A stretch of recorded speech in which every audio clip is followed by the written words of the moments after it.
Welcome to the UIC show, where our mission is building next-gen leaders. We're glad to have you back on the show. How you doing, Brent? Doing good. It's our second podcast week, and I've got a different mask from a different friend. This is from Joe Craft, Craftworks. I'm not going to wear it for the whole show, but if you need more masks, talk to him, Invisible God. You can go check him out or whatever. This is Star Wars again, so thank you to all my people. Nice. Well, we're starting today a segment called What Do You Have? It's based out of 2 Kings 4, where the widow had the oil. She gave it to Elisha. So, Brent, what do you have for us today?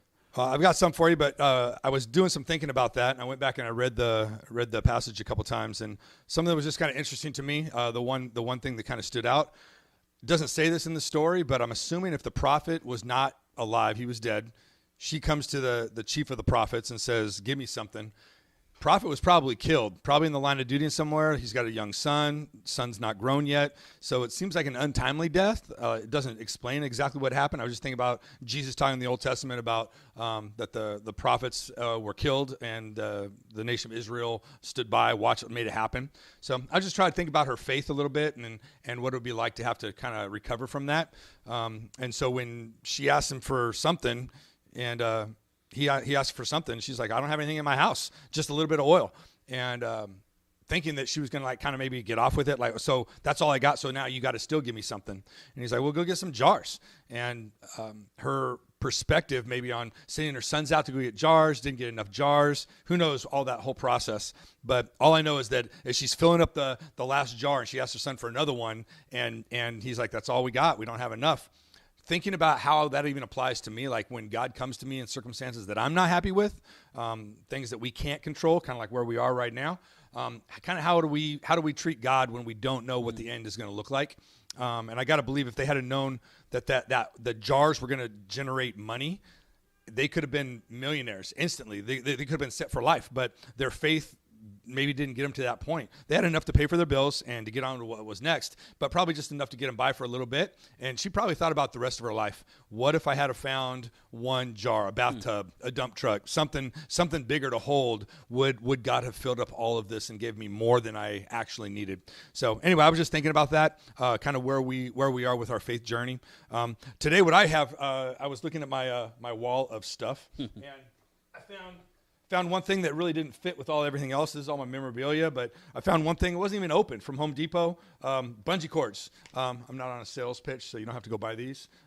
But I was just thinking, here's something that I have that, what do I do with these? And I was thinking about all the crazy things that I've done with bungee cords, things that I've tied up, things that I've tied down, things that I've carried, seen car trunks going up and down, bouncing up and down, and bungee cords holding them together because they're not working. I've seen car doors done that way. In college, had some fraternity things where we either dangled things out of a dorm window to try to get things up to our dorm against school rules. That really didn't happen, but just a whole lot of things we can do with bungee cords. They stretch, they're elastic. We jump off bridges with them, and just trying to think about how we are, what God has given us. Like, how are we being flexible? How are we being stretched during this time? How are we functioning when we're kind of locked down? There's things that we can't do right now. And so just want to really challenge us all to think about what God has given us. And this is something that was laying around that I have, and it serves a purpose, a whole lot of different things. And God has given you something. He's given you something on the inside that maybe you haven't dusted off in a while and used. And so we just want to challenge you on the podcast that you're really taking inventory of what you have and letting God kind of utilize it. So anyway, that's what I got. What do you got, Chris? Well, today what I have is a book, and books are simple, paper from a tree, and the Bible says that God uses the foolishness of the world to confound the wise. And this book here is actually written by our founder and president, Dr. Nate Landis. We would encourage you to go get it. It's the why behind what we do, and why we go on campus when there is campus, at least. Right. But we're still serving kids now, even though there's no campus. But I got a simple book, and I would encourage you go read the Bible and find out what God has for you. Well, with that segue, Project 25 is coming up. We give kids a $100 bill and we tell them to use that money and go make more money, or in this case, go use that money as seed money to start a GoFundMe or something. And so we want you to watch this video about what Project 25 is. This is where it all started. A crazy idea to inspire campus clubs to make an impact in their communities. The idea is simple, but has far-reaching effects. Each participating campus club receives a single $100 bill, and they come up with a creative plan to make as big of an impact as possible. We call it Project 25, based on the parable of the talents that Jesus talked about in Matthew chapter 25. Over the years, it has become almost impossible to pick a winner because all of the stories are so good and have changed so many lives. Claremont High School was the first school to ever win the Project 25 challenge. They turned their $100 into Krispy Kreme donuts and then turned those donuts into $730. They took that money and volunteered their own time to do an extreme home makeover for a single mom with 4 kids in the neighborhood. For Project 25 the following year, we knew we wanted to know more about the stories behind the projects. So we had each student team document their projects and upload them to YouTube, and then started a new tradition. All of the videos uploaded are narrowed down to the top 10. From that 10, there is a vote for first, second, and third place, based on breadth of impact, depth of impact, sustainability, creativity, and money raised, taking each club's neighborhood into account. The following year, we expanded the projects to 50 junior high and high school campuses and experienced even greater outcomes. One standout winner was from Millennial Tech Middle School. That year, a student from their school, Richie Carrillo, got shot and killed through a tragic act of gang violence. They decided to raise money and start the Richie Carrillo Peacekeeping Award and present it every year to students who embodied peace, love, and nonviolence in their school community.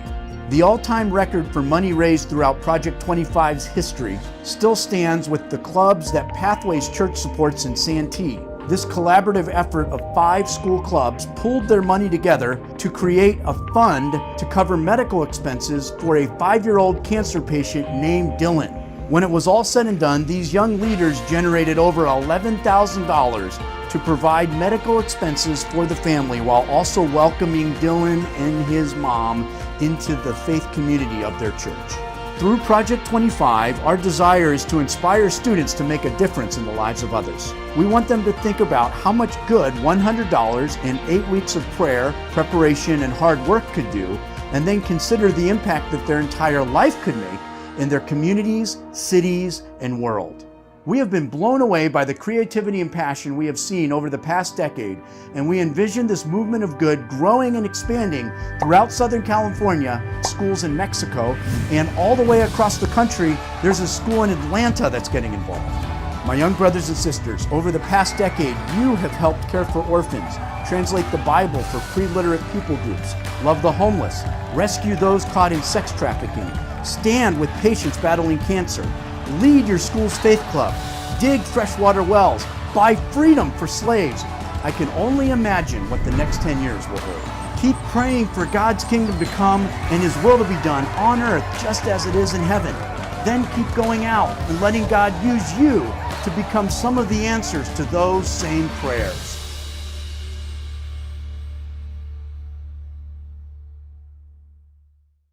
Wow, that's great. That was a great video. Very excited about that. Hope you enjoyed that.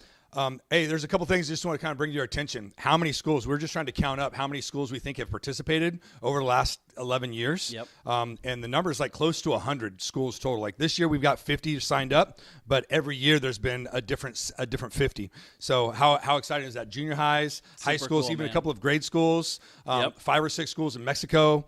And now we got stuff going on in Atlanta. So we're just really excited about all the things that could happen because of this. And I was thinking to a couple of cool stories that I've heard. I know that we had people around the world helping people sex slavery and sex trafficking in other countries, setting up stuff for homeless, teenagers. The list of projects is just crazy to me. I was thinking about San Diego High a couple years ago. I know they had a 3-part project. And I know they ended up making it to the top the top 10 as far as like projects go. I think they actually got tied for first or second or something like that. I think first. But I just know that they did such a great job making Thai tea. Actually, I'm drinking Thai tea today. I'm still drinking Thai tea out of the abundance of what they had from their project 2 years ago, That's 2 funny. or 3 years ago. But yeah, they made Thai tea, they made boba tea, and then sold it on campus and made money and got backpacks and got blankets and talked to the rescue mission and got more stuff. Went down and connected with a school in Mexico and a church in Mexico in Rosarito. Actually, they painted a school. They worked with kids. They did Vacation Bible School. Went to another church. Did more work down there. Just the enormity of making that happen. High schoolers crossing the border, going down and doing things 2 or 3 times, keeping a relationship ongoing. Yeah. So anyway, it was just really kind of a cool thing just to see how much work went on behind the scenes. And so just think about that. Every one of our schools and leader teams have been putting together these projects for the last 11 years. It'd be interesting for us to put the total stats, not just yearly stats, but here's what God has done over the last 11 years. That'd be cool. How many hours served, how many places, how much money was raised, how many kids got a chance to minister the gospel to people. So anyway, there's just been a lot of good stuff going on with Project 25. So hope you keep in touch with us. I think we got about 6 weeks till we're going to celebrate the celebration of 2020, like all the things that were done this year. A little bit different since we're not on campus, trying to help kids get motivated, find new and creative ways to get stuff done. And so we're hearing some really, really great stuff. I think in a couple of weeks, we're going to have some people on here to talk about their projects, right? Yeah, we'll have some interviews. Cool. So anyway, so if you are one of our schools and you want to be interviewed, welcome to have you. If you've got comments or ideas for people and students to actually do something during this time of kind of lockdown, we're just looking for new creative ways for this generation to figure out ways to be mobilized so they can communicate the gospel and do good and not harm to our nation right now in the time. Not just our nation, but other nations as well. So Project 25, it's looking really, really great. Yep. That $100, it's kind of as almost, it goes back to the Bible lesson you had. Like, what do you have with you? Yep. You know, the kids have $100. So what would you do with the $100? And if you knew that $100 could make more money, what would you do with that? So that's kind of a cool way to think about it. Yep. And I got to believe most of us listen to this, we have $100. So if these kids can go off and make that happen, what can you do? And what does God want you to do with what you have? So that's kind of a cool way to think about Project 25. Amen. That's good. Sweet. I know if I had $100, I'd probably buy some Mountain Dew or some ear pods or whatever. But what would you guys do as the audience? If you had $100, what would you do? Go buy some McDonald's? I don't know. Would you use it to invest in God's kingdom? What if I gave you $1 million? What would you do with that? Would you spend it all right away? Would you buy a cherry red Ferrari? What would you do? So what if you had $1 million? What would you do? Well, you want to kick this episode out? Sure. I think I thought about it just for a second when you were asking them, what would I do? I think the first thing I would do is try to figure out a way to maximize that money. What could I do for that money? Like, it'd be a little bit of Mountain Dew. I'd very much enjoy that as well. But I'd probably try to find somebody that could actually take $100 and do something with it. Try to get somebody to match it. I think I got enough people around me that if I was going to do something, I want my money to matter and actually multiply. And so I'd probably get 10 people together to all match that $100. So we'd actually have $1,000, and then we could actually try to help somebody. We moved somebody into a house earlier this week, and they needed $1,000 to get into a place. So I try to make that money work with me for a little bit. $1 million, I was thinking about that as well. I don't know. The first thing that came to my mind was kind of like almost making a game show where like the best idea, almost like Shark Tank, the best idea was going to get $100, but $1 million. But my ideas would be based off of, in this time, since we're locked down, everybody's stuck in their house, give me the best idea of what you could do with $1 million to help bless the world, proclaim God's name. So almost like Project 25, but just at a little bit of a different level. Like, it'd be great if we had bigger scholarships to award schools. Like, what could we do if a school got a $10,000 grant for next year for their school to do something productive? So anyway, I think it's what I do with $1 million. So that's kind of cool. So anyway, I hope that you kind of enjoyed this episode, kind of focusing on Project 25, but really challenging us to think about what are we doing with our lives? What has God given given us and how we're using those talents. We want to encourage you, just as we close out here, for you to like and subscribe to our channel. We're trying to build our base. I think we had 95 views last time. It'd be great for us to crush that and get up to 200 this week. But like, subscribe so that we can let you know when we're putting out new content. We want to stay in contact with you that way. You can also visit our website, uic.org, if you want to find out more information about Project 25, schools that we work with, our staff, any of that stuff. Nate's book is also on there if you want to be able to order the book. And if you've got questions or comments for us, please feel free to email us at podcast@UIC. So thanks a lot for coming from Brent and... Amen, Chris.